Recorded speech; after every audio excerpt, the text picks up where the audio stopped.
आता आपण हायवेच्या साईडनी बघतो खूप सारे हं, होर्डिंग्स लागले असतात, हं, की 5,00,000त गुंठा, 10,00,000त हं, गुंठा, हं, 15,00,000त गुंठा. हं, ही जी गुंठेवारी आहे, हं. तर याचा रेराशी काही संबंध आहे? नाही, गुंठेवारीचा रेराशी काहीच संबंध येत नाही. There are certain rules and regulation ज्यामध्येच रेरा काम करतं. एन-ए प्लॉट्समध्ये जे पण गेटेड कम्युनिटी प्लॉट्स आहेत त्यामध्ये तुम्हाला रेराला अप्लाय करावंच लागतं. ओके, गुंठेवारी हे प्लॉटिंग रेरामध्ये येत नाही. ओके. ॲग्रीकल्चरल लँड येत नाही. जे हाउसिंग आहे, रेसिडेन्शियल आहे त्यामध्येच रेरा लागू होतो. ॲडव्हर्टायझिंग होतीये हां. आणि मग 1 हं, गुंठा, 2 गुंठा, हं, 4 गुंठा विकत घेतात हं, आणि भविष्यात त्यांना तिकडे स्वतःचा बंगला बांधायचा आहे. हं.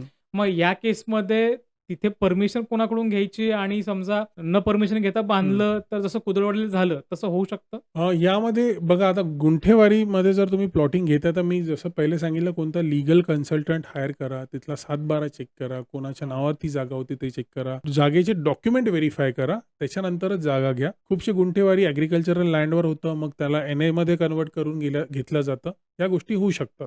काही ओके. त्याच्यात चुकीचं नाहीये. बट गुंठेवारीचे प्लॉट घेताना तुमच्याजवळ जर डॉक्युमेंट्स जर त्याची पूर्ण नसेल, तर तशा इथे ट्रान्झॅक्शन करणं खूप हाय रिस्क आहे. ओके.